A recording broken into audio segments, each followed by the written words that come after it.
तो सबसे कदीम जो सिविलाइजेशन है इसकी इंडस वैली सिविलाइजेशन है और इसका जो मैच्योर फेज है वो 2500 बीसी टू 1500 बीसी कहा जाता है। दरियाए सिंध के किनारे जो है ये पूरी सिविलाइजेशन आबाद थी। दरियाए सिंध जो है हिमालय के पहाड़ों से निकलता है, पाकिस्तान से होता हुआ जाकर बहरे अरब में गिरता है। तो इंडस वैली सिविलाइजेशन इसी को कहा जाता है, इसी को सिंध कहा जाता है। और ईरानी लोग जो है आमतौर से सीन को हे से बदल देते हैं। जैसे हफ्ता है तो उसको वो सप्त कहेंगे, सप्ताह है तो उसको हफ्ता कहेंगे, इसी तरह सिंधु है तो उसको हिंदू कहेंगे और यहीं से जो है ये हिंदू नाम जो है, इसीलिए पुरानी अरबी किताबों में हिंदुस्तान का नाम हिंदिया या अरकाम इंडिया इस तरह के जो है अल्फाज मिलते हैं।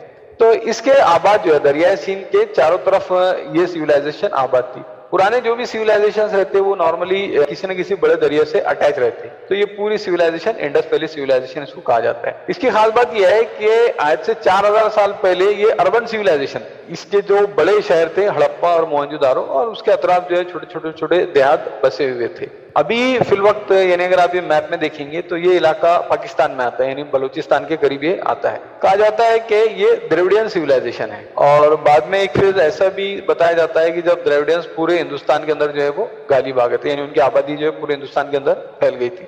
एक थ्योरी उसमें ये भी दी जाती है। द्रविडियन मतलब ये इथनो लिंग्विस्टिक ग्रुप है जो जुबान की बुनियाद पर कायम हुआ और ये पूरे एशिया में पाया जाता है। द्रविडियन लैंग्वेजेस कौन सी है? जैसा तमिल है, कन्नड़ा है, तेलुगु है, मलयालम है, बरुई है। फिर पाकिस्तान में कई जबानें जो है ये जिनको द्रविडियन लैंग्वेजेस कहा जाता है। मेनली कर्नाटक, तमिलनाडु, केरला ये एरिया में जो है मोस्टली द्रविडियंस पाए जाते हैं। आप देखेंगे कि ये जो सिविलाइजेशन थी इंडस वैली सिविलाइजेशन, यहाँ पर जो मकान बने हुए थे वो पक्की ईंटों के बनाए हुए थे और बहुत ज्यादा प्लानिंग के साथ बने थे। मतलब ड्रेनेज सिस्टम इसका बहुत अच्छा था, वाटर सप्लाई इसका बेहतरीन था, रेसिडेंशियल बिल्डिंग्स जो थे वो सब एक जैसे बने हुए थे, यानी उनके अंदर मुमासलत थी। ऐसे नहीं कि कोई भी इमारत जो है कैसी भी भद्दी और भूडी बनी हो, बहुत ही सिस्टमेटिक जो है इसका अरेंजमेंट था।